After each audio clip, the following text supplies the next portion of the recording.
In this video, we're going to show you probably the most common way to work your way out of a room with the T-bar, where we're going to still be managing our puddle, and we're going to have a puddle all the way down the floor, and we're going to do what we call S-turns and then feathering after we're done with that. I think some of the keys here are, again, now we're going to pretend there's a wall going all the way down here. This is my door I'm working out, so let's say it's a standard 3-foot wide door. I don't want to get my puddle all the way over here before I try to start doing my S-turns and just don't give myself enough room.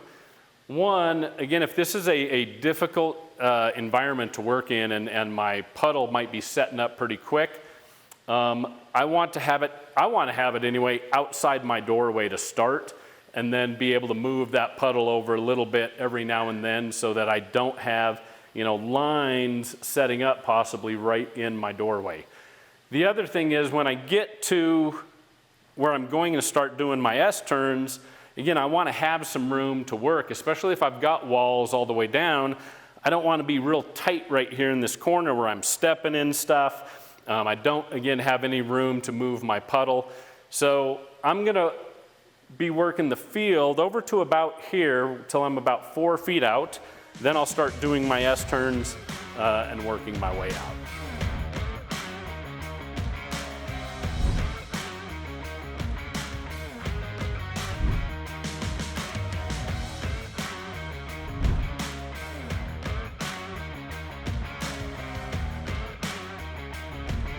If I don't have any cord around or the trim work up, right, that takes a lot of that headache out.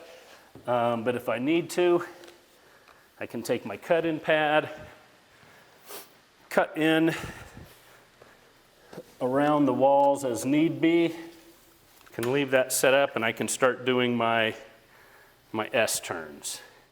I think one of the keys with your S-turns here is you want to make sure you have enough finish out in your puddle and not pulling it too thin, but then also don't work yourself too far away from the wall or the last place you were before you reach out to do your feather pulls. Make sure that you get all the areas, because all we're doing up to this point is creating cross pulls in our finish, putting little semicircles out there. So we want to make sure we get those all out of the floor. And what I'm doing is I'm padding out, right? You can pad out both sides if you needed. And then I'm reaching out and I can feel that applicator up just sitting on the surface of the floor. I'm not slapping it down into it. I'm just reaching out to gently pull it back. And then once I've got that whole area feathered out, I can come back here. I can already tell I've got too much finish on the floor. This is going to take me well out the door, and I'll definitely be donating some to the trash can gods here. So I'm to this point now, but I don't want my puddle down here sitting too long. But this is the reason to also give yourself some extra room. So again, if I need to move that puddle so I don't get that edge setting up on me, I can make a run down here, right? I can move that puddle over just a little bit, hopefully still keep it out of my doorway, but it might be moving into my doorway here and there after I get a couple more runs over. But I want to try to minimize that as much as I can. So I'm just pulling that puddle over, continuing to move it and narrow up the area where I'm having to do my push-pull. So again, once I get down the room a little ways. Now, you'll also see that we talked about not padding out across the grain, but because I know I'm going to be back across these right away, I'm not worried about that, about leaving those cross grain marks there.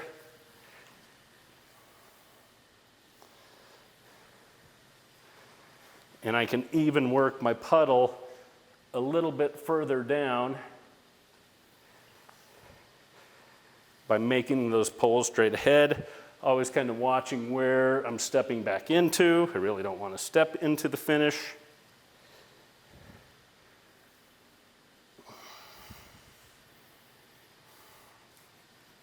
Now, if I think I've got a little bit of a thin area or something, I can always take, a little finish from my puddle, push it back there a little bit more. I want to make sure I'm getting good coverage.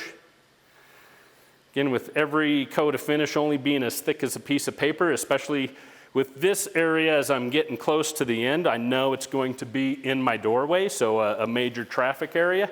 I really don't want to chintz the amount of finish there at all. Now, some guys like to push on their feather. I think the biggest danger there is if I accidentally get into this puddle or I do too long of a push and I pick too much finish up, I can flip drips. And they're going to be hard to see, especially if I'm working by myself or if I don't have a bright source of light at the end there. I'm not going to see them, and then I'm going to have drips in the floor. So I would rather, again, reach out. But it's also the reason that I make sure that when I do reach out, that I am almost holding this up off the surface, right? And just very lightly bringing it back in to engage the surface to do my feather pull. So once we start getting close to the end, we need to start shuffling some things out of the door. This is where your helper can come in. Handy, right? Whether you need extra finish brought in or maybe a rag or something to get some of the extra finish off the floor. So this is where we'd bring in our bucket, maybe soak a little bit of this up and just toss it in our bucket. Also the reason I like to wear then some gloves. Again, I just don't like to get stuff all over my hands all the time.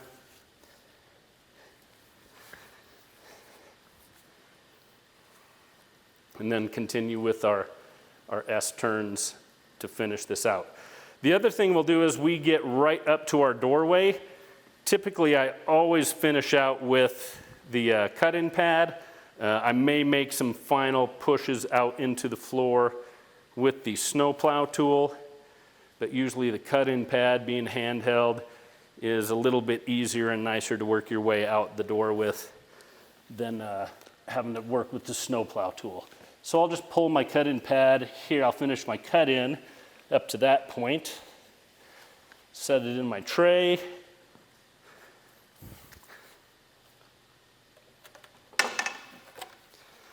And this is where it comes in handy to have maybe a trash can or a bucket so I can soak up extra finish just in my cut-in pad and then kind of slough it off. It's also a good reason why I have a walk-off towel here at my doorway, because if I do happen to slop any of this, it's not getting on whatever floor covering we're working on at the moment. This is also a good time to look this puddle over, right? The negative to snowplow operation sometimes is that as we drag that puddle continuously across the floor, we're constantly picking up garbage in it. And being a transition point in the doorway, people's heads, whether they know it or not, are consciously looking down when you go through a doorway. And so if your customer comes through, or this is the first place, this is their main doorway, maybe the front door, if this is the first place they're going to look or see their new floor, they're definitely going to be looking down. And if they see any garbage in the finish right here, then they're absolutely going to be scouring the rest of the floor. So if we saw that we had some garbage and stuff in the finish, this is where we would want to actually sop that up with a towel and pour down some fresh finish so that we have a spotless area right here in this key transition area. So that's a good example of how we're going to work our way out of a room, out of a doorway while we're maintaining a puddle. We don't want to get that puddle pulled too closely over to our end wall before we start doing our S-turns and stuff to work our way out. But again, using your snowplow tool, using your cut-in pad, making sure you're set up at your exit doorway, all keys to successfully getting out of a room. Even if you got down a little too much finish and have to sop some up like I did, again, be prepared for that. Have your exit tools ready, and you'll have a successful workout on any floor in any room that you're tackling.